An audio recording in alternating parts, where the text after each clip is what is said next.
Politics के point of view से देखा जाए तो पिछले कुछ दिन बहुत बुरे रहे हैं for some politicians all around the world. Japan के पीएम ने रेजिग्नेशन दे दिया है, फ्रांस के पीएम जो है वो मेजोरिटी लूज कर चुके हैं पार्लियामेंट में। लेकिन जो सबसे ज्यादा इंटरेस्टिंग न्यूज और जो सबसे ज्यादा सर्कुलेटेड न्यूज है वो ये है कि नेपाली प्राइम मिनिस्टर ने अपना रेजिग्नेशन दे दिया है। ये रेजिग्नेशन किसी पॉलिटिकल प्रेशर या फिर कोई मेजोरिटी लूज करने में पार्लियामेंट में नहीं हुआ, बल्कि ये वो रेजिग्नेशन है जो कि नेशन वाइड प्रोटेस्ट की वजह से हुआ। ये नेशन वाइड प्रोटेस्ट इस वजह से न्यूज में बहुत ज्यादा आ रहा है क्योंकि ये प्रोटेस्ट जेनजी अवाम ने किया है, जिसको लोग समझते थे कि वो नकारा है, लेकिन वही जेनजीज ने इकट्ठे होकर नेशन वाइड प्रोटेस्ट करके पूरे मुल्क में रेवोल्यूशन ले आई है।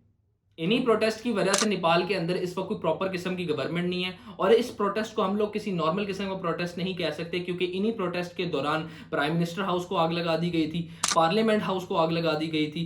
बल्कि ये तो अभी मैं आपको कम बता रहा हूँ, फाइनेंस मिनिस्टर को सड़कों पर निकाल के जूते मारे गए थे। और इसके अंदर एक और अनफॉर्चुनेट किस्म का इंसिडेंट भी हुआ है जिसके अंदर एक्स प्राइम मिनिस्टर की जो वाइफ है उनको आग लगा दी गई थी। अब ये आग उनके घर में लगाई थी जिसकी वजह से उनकी डेथ हो गई। अब आप इसको खुद देख सकते हैं कि ये प्रोटेस्ट इस हद तक वायलेंट थे, ये कोई नॉर्मल प्रोटेस्ट की तरह नहीं थे। अब इन प्रोटेस्ट की शुरुआत किस तरीके से हुई? इन प्रोटेस्ट की शुरुआत इस तरीके से हुई कि सोशल मीडिया ऐप्स को बैन कर दिया गया। On September 29, 2024 Nepali supreme court ने ऑर्डर किया कि सोशल मीडिया प्लेटफॉर्म्स को बैन कर दिया जाए जो उनके साथ रजिस्टर नहीं करते। और ये रजिस्टर वाली चीज की ही इसलिए गई थी ताकि जो भी एप्स हैं वो नेपाल के साथ रजिस्टर हो जाए और fake news type sort of things को ब्लॉक किया जा सके, वो ना मजीद फैले। अब ये नेपाली गवर्नमेंट का व्यू है, अवाम इसके बारे में हो सकता है कुछ और सोचती हो। अब डेडलाइन से पहले बहुत ही कम ऐप्स थे जिन्होंने रजिस्ट्री की, और उन ऐप्स के अंदर भी बिगेस्ट ऐप मैं कह सकता हूँ टिकटॉक और वाइबर थे। इसके अलावा जितने भी बड़े बड़े ऐप्स थे just like Instagram, Facebook, WhatsApp और इवन यूट्यूब, इन ऐप्स ने रजिस्टर नहीं किया टाइम पे, जिसकी वजह से इनको बैन कर दिया गया नेपाल के अंदर। और इसी वजह से जो यूथ है उसके अंदर गुस्सा पैदा हुआ, और तभी आप जब भी देखते होंगे इस प्रोटेस्ट को जेंजी प्रोटेस्ट कहा जा रहा है क्योंकि यूथ में जब गुस्सा आया था, और इसके अंदर जो मेजोरिटी ऑफ प्रोटेस्टर्स थे वो सारे जेंजीज थे, साथ और लोग भी थे, लेकिन जो मेजोरिटी ऑफ प्रोटेस्टर्स थे उनमें जेंजीज ही सबसे आगे थे। यहाँ काफी लोग सोशल मीडिया के बैन होने को नेपाल की गवर्नमेंट का डाउनफॉल कह रही है, लेकिन यहाँ आप लोगों की करेक्शन होना जरूरी है कि सोशल मीडिया बैन जो है वो वन ऑफ द रीजन थी इनके डाउनफॉल की, लेकिन ये सोल रीजन नहीं थी कि जिसकी वजह से नेपाली गवर्नमेंट का डाउनफॉल हुआ हो। असल में लोग तंग आ चुके थे नेपाली गवर्नमेंट के करप्ट एनवायरनमेंट से, और उसके साथ साथ उनके मुल्क के अंदर यूथ के दरमियान अनएम्प्लॉयमेंट भी बहुत ज़्यादा बढ़ गई थी। और इसके ऊपर जब सोशल मीडिया को बैन किया गया तो यूथ के अंदर बहुत ज़्यादा गुस्सा आ गया। अब गुस्सा किस वजह से आया? क्योंकि नेपाल के अंदर एज अ टूरिज्म कंट्री बहुत सारे टूरिस्ट बाहर से आते हैं और वो बुकिंग्स के लिए इन्हीं सोशल मीडिया ऐप्स के ऊपर रिलाय करते हैं। और जब इनको बैन कर दिया गया तो नेपाल की जो टूरिज्म इंडस्ट्री थी उसको एक हिट हुआ, और इसके साथ साथ काफ़ी लोग थे जो सोशल मीडिया से अर्न भी कर रहे थे, उनकी भी अर्निंग खत्म हो गई इसी वजह से। और इसके अलावा काफी लोग थे जो सोशल मीडिया एप्स को यूज कर रहे थे for connecting with the world, अपने लव्ड वन जो बाहर पढ़ने गए हुए हैं या जॉब करने गए हुए हैं उनसे कांटेक्ट करने के लिए। जब ये तीन चार चीजें मिक्स हुई तो सोशल मीडिया का जो इशू है वो बहुत आगे बढ़ चढ़ कर आ गया। ये एक वजह थी जिसकी वजह से नेपाली लोग जो थे वो अपनी गवर्नमेंट से नाराज थे, लेकिन इसके अलावा दूसरी वजह ये थी कि नेपाली गवर्नमेंट जब से एक डेमोक्रेटिक स्टेट बनी थी उसके बाद से सिर्फ 2 से 3 पार्टीज थी जो पूरे मुल्क को रन कर रही थी। यही 2-3 पार्टीज आपस में पावर शेयर कर रही थी, इसकी वजह से भी लोग इनसे तंग थे।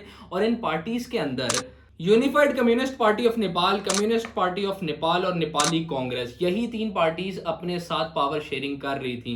कभी 1-1.5 साल बाद कोई किसी की हुकूमत तोड़ता था और दूसरी पार्टी के साथ जोड़ लेता था अपने आप को, जिसकी वजह से अवाम में गुस्सा पैदा हो रहा था। उनको लग रहा था ये 3 पार्टी आपस में मिल मिला के हमें रूल कर रही हैं, जिसकी वजह से काफ़ी लोग तो मोनार्की की तरफ वापस जाना चाहते हैं। अब इनमें से काफ़ी लोग होंगे जिनको जो वीडियो देख रहे हैं उनको पता नहीं होगा कि नेपाल बिफोर 2008 एक मोनार्की था। अब आप सोचें कि लोगों में इतना ज्यादा गुस्सा है कि वो अपने आप को दोबारा से मोनार्की पे लेके जाना चाह रहे हैं, हालांकि एक डेमोक्रेटिक स्टेट कभी भी नहीं चाहता वो मोनार्की की तरफ दोबारा वापस जाए।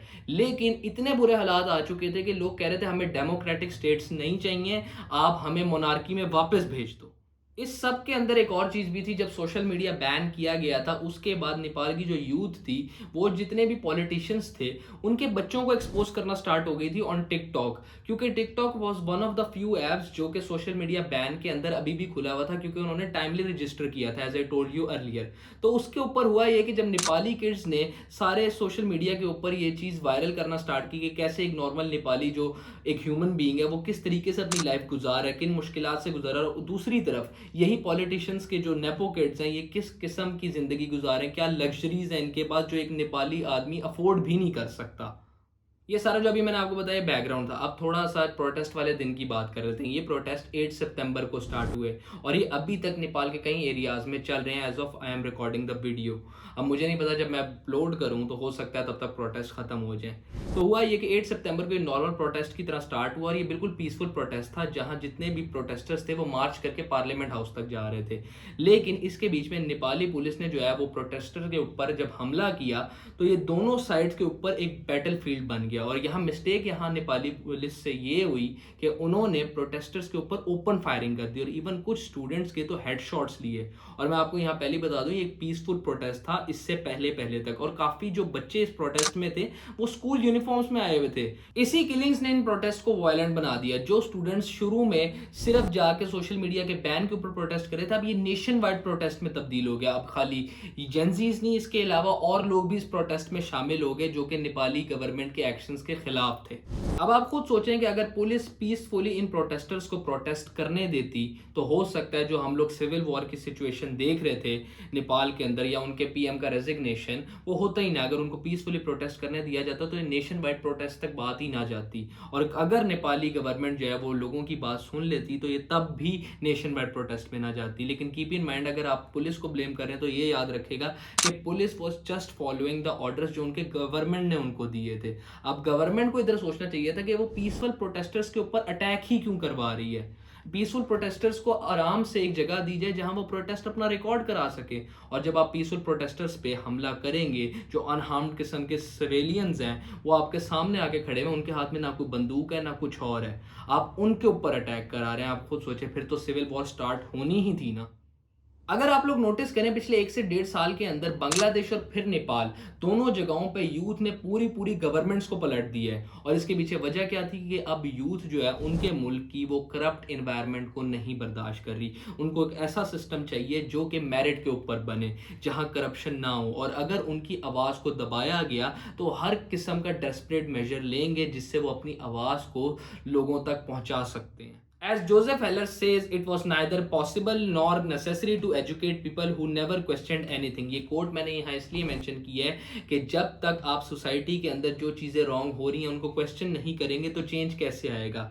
और चेंज लाने के लिए आपको सबसे पहले चेंज की नीड महसूस होना ज़रूरी है। तो ये थी हमारी आज की वीडियो। आई होप कि आप लोगों को अच्छी लगी हो। अगर आप लोगों को वीडियो इन्फॉर्मेटिव लगी हो तो चैनल को लाइक, कमेंट, शेयर और सब्सक्राइब जरूर करेगा ताकि आने वाली वीडियोस आप लोग टाइमली देख सकें। आज के लिए इतना ही। That's it for today. अल्लाह हाफिज़।